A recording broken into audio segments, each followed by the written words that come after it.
So in discussing our real and reactive and our complex power, let's look at what may happen if you're just a home user and you go to the power company and try to pay your bill.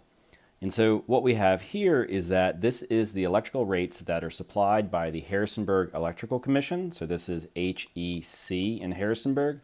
And many of you might actually pay your bills to them. And this is the schedule for residential service. So this is anyone in just a standalone home, apartment, or in a townhouse. So this is excluding mainly businesses. And what they say they're going to provide you is a single phase of 60 cycles. So you're going to get a single phase service.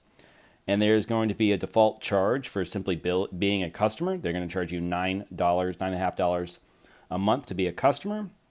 And then you're going to get charged for all the kilowatt hours that you use.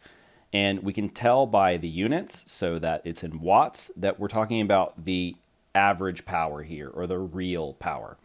It's assumed that if you're a residential customer, your reactive power is really just so small that it's not even worth dealing with.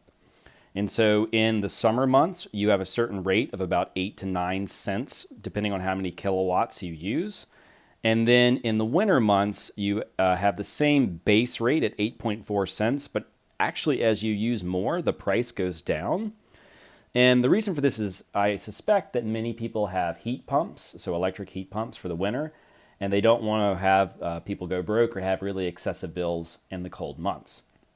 So as a residential customer, you are charged for the real power that you use and not the reactive power, because it's assumed that the reactive power is really low. Now, this might be different if you are a large power and light customer. So if you are a big business, a factory, an industry, you're going to have a higher billing per month, and they will charge you for both the real power that you consume, but also the reactive power that you consume. So you can see that it's in reactive volt amps, so that is our VARs. So not only do you get charged for the real components, but the reactive components. And what you can see is that the reactive component charging is actually a lot higher than the real component charging. And the reason for this is because if I'm the electric company and you're some sort of industry out here, I only want to send you the current that you consume. I really don't want you to be sending back the current at every phase. So if you have a large reactive load, then the power company and the equipment are going to be exchanging energy continuously. And the power company can't just let it sit there. Like, they have to do something with it. They have to store that energy, they have to place it somewhere, and they're going to punish you for it because it's an extra equipment they have to deal with. And so this issue of the reactive power, and then again when it comes to your apparent power, so how efficient your equipment is, you might have different charging.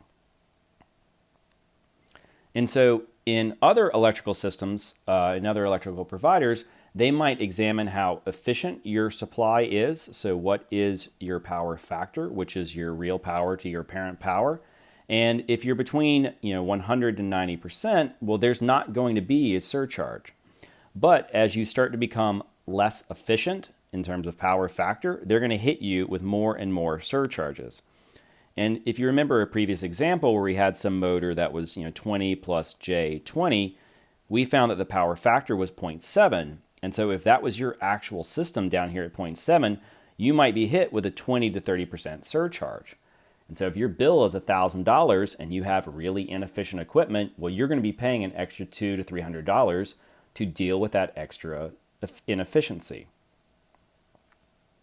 Now, one thing that you can do about this is that there's this thing called power factor compensation that we're going to talk about.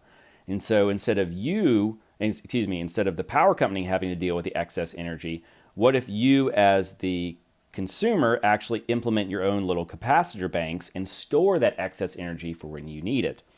So power factor compensation is where if I have a particular device that maybe has a poor power factor of 0.7, I can maybe add additional components to take that power factor up to 0.9 or maybe 0.95.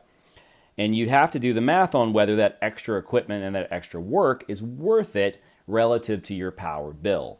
So it may be that maybe it's a couple $1,000s to put in this new equipment, but it saves you $300 every month, and it's worth it in the long run for your particular industry to compensate for your bad power factor.